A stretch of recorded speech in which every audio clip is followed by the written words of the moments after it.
The crisis along Ukraine's border right now is about the Russian Federation taking an aggressive position with respect to a former imperial possession that's now a neighboring country that's always privileged the idea of universal democratic freedom, always fought for that ideal. It's very much a part of their national identity.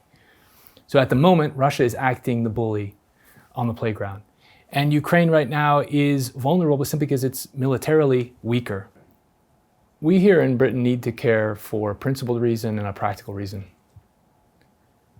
The principled reason is that in 1994, Ukraine had the third largest nuclear arsenal in the world, something like 1,700 warheads. Ukraine gave up that nuclear arsenal in exchange for security guarantees from the United Kingdom, United States, and of course, Russia. That was the so-called Budapest Memorandum of 1994, because the term in the Budapest Memorandum was to provide assistance if Ukraine was ever a victim of aggression, which it is. The other issue is practical. It goes back to this notion of Ukraine being the largest country within the continent, a country with over 40 million people, with vast human capital, economic potential, and also this very tenuous position between Russia and the EU. Coming to grips with that from a practical perspective is important for us here in Britain as well. And our analysis sometimes has taken the bait on the NATO question from the Kremlin. Russia has taken a view that grievance and victimization is what powers their domestic and foreign policy. And in looking at this problem with respect to Russia's troop buildup, it's not for nothing that they're not amassing troops on Estonia's border. It's not for nothing that they're avoiding amassing troops on the Bering Strait.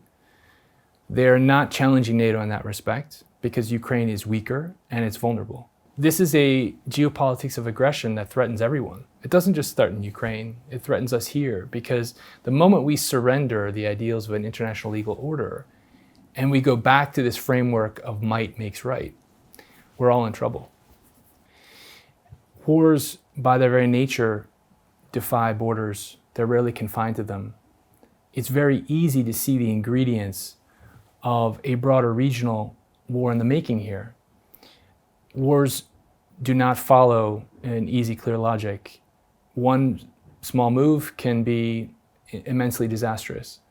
So I'm worried that in the space of recklessness that the Kremlin has carved out for itself, that there is a chance for that one mistake that leads to a broader war in Europe.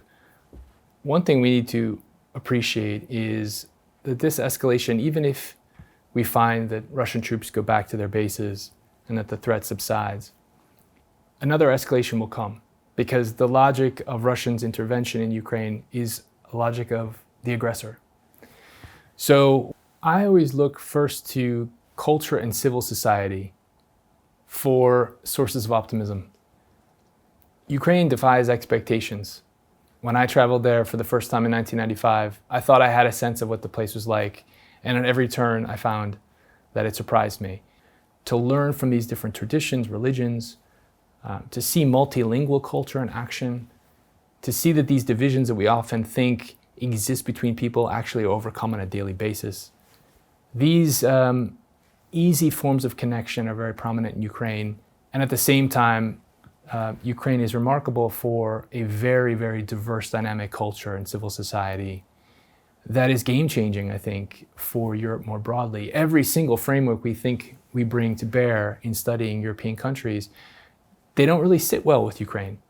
So one thing we need to do is come to grips with Ukraine on its own terms. If we can actually study the place and understand its people, cast them with the agency they deserve, then I think we as students, scholars, the general public alike, can better appreciate what's at stake in the conflict in Ukraine. To understand it's not just about the relations between Ukraine and Russia, it's largely about Ukraine and its aspirations for a European future that is not a new development. It has frequently, and over the course of its history, been consumed with joining Europe and being European. The other thing is to come to grips with how Russia acts on the geopolitical stage. It's chosen this role of the bully.